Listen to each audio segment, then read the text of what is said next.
Ukraine भी आपको लेकर चलेंगे और लेकिन सबसे पहले हम जरा रूस की बात समझना चाहेंगे। अभय कुमार जी, आपका समय देने के लिए बहुत शुक्रिया। लेकिन लोग ये समझना चाहते हैं कि ये किस दिशा में जा रहा है। 1 साल का समय हो गया है, रूस को भी काफी दिक्कतें हो रही होंगी। क्या ये युद्ध अंत के करीब समझ सकते हैं हम? नमस्कार सारे दर्शकों को, आपके टीवी चैनल को, आपको भी। देखिए, जो किस दिशा में जा रही है, जहां तक ये सवाल उठता है, पहले जब 1 साल पहले हम लोग आए थे आपके चैनल पे, उस समय किसी को अंदाजा भी नहीं था कि रशिया के अगेंस्ट में पूरी नाटो कंट्री लड़ रही है। वहां उनका जब सपोर्ट ही नहीं है, अब तो ये चीज सिद्ध हो गई है कि न केवल वो हथियार और पैसे और हर तरह से मदद कर रहे हैं, अब तो उनकी सैनिकें भी उन नाटो देश के सैनिक भी यूक्रेन के सैनिक की वर्दी पहन के रशियन सेना से लड़ रहे हैं। तो इस स्पेशल मिलिट्री ऑपरेशन का अंत तो बहुत पहले ही होना था, और ये स्पेशल मिलिट्री ऑपरेशन किया गया था फासिस्ट और नाजियों को खत्म करने के लिए। यूक्रेन में इसका बहुत बड़ा प्रकोप था और वहां पे इसको बढ़ावा दिया गया था 2013 के बाद वेस्ट कंट्रीज के सपोर्ट से। वो लोग इन लोगों को बढ़ावा दे करके और इसको आगे बढ़ा रहे थे। इसको खत्म करना बहुत जरूरी था। और आप देखिए, जब डॉनबास में रशियन भाषा में बात करने वाले लोगों पे नाजियों का अत्याचार हो रहा था, उनकी हत्या हो रही थी, उनका किडनैप किया जा रहा था, उस समय कोई देश सामने नहीं आ रहा था।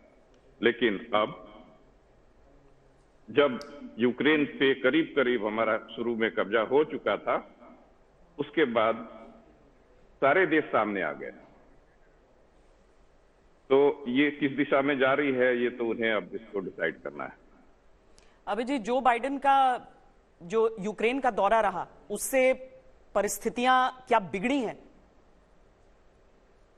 नहीं, कोई फर्क नहीं पड़ता है। जो बाइडेन के आने से, बोरिस जॉनसन के आने से, ऋषि सुनक के आने से, या फिर हमारे पोलैंड के राष्ट्रपति के आने से, ये एक तरह का टैक्टिकल खेला जा रहा है। ये एक तरह का गेम है और उसी गेम का ये एक अध्याय है, चैप्टर चेंज हो रहा है। इसी चैप्टर के अंतर्गत कभी हमारे यहाँ ब्रिटेन के प्रेसिडेंट यूक्रेन चले आते हैं, कभी इंग्लैंड के कभी आपको पोलैंड के प्रेसिडेंट चले आते हैं। उसी चैप्टर के आधार पे जो बाइडेन भी आए हैं, इससे कोई फर्क नहीं पड़ने जा रहा है। जैसा था वैसा ही कंटिन्यू है स्थिति। हालांकि सांस्कृतिक समानता यूक्रेन और रूस के बीच भी बहुत रहती है। एक ही धरती का टुकड़ा है वो, एक ही तरह से रहन सहन, वेशभूषा, बोलचाल, सब कुछ वैसा ही है। रूस में भी तो चिंता होगी ना लोगों को कि कब सब कुछ ठीक होगा। बहुत सारे लाखों लोग पलायन करके यूक्रेन से रूस भी पहुंचे थे। बिल्कुल, देखिए, एक स्लैविक ये लोगों का नस्ल है। जैसे हमारे हिंदुस्तान, नेपाल, श्रीलंका, बांग्लादेश, पाकिस्तान, ये सब एक ही नस्ल, एक ही है इन लोगों की। वैसे ही स्लैविक जो कंट्रीज है, उसमें यूक्रेन है, रशिया है, ये सब एक ही नस्ल के लोग हैं। इनका मेंटालिटी, इनका खान पान, कल्चर, पढ़ाई लिखाई जो भी है, सारा एक ही तरह का है। और पिछले इतिहास में आप देखिए, पिछले हजारों साल से ये कंट्री एक साथ रही हैं, तो इसका ये प्रभाव है। और इसी का ये नतीजा है कि यूक्रेन पे रशिया खुलकर हमला नहीं कर रहा है। ये वार नहीं है, ये स्पेशल मिलिट्री ऑपरेशन चलाया जा रहा है। अगर वार होता तो हिरोशिमा नागासाकी की तरह करने में हमें 1 घंटा लगता।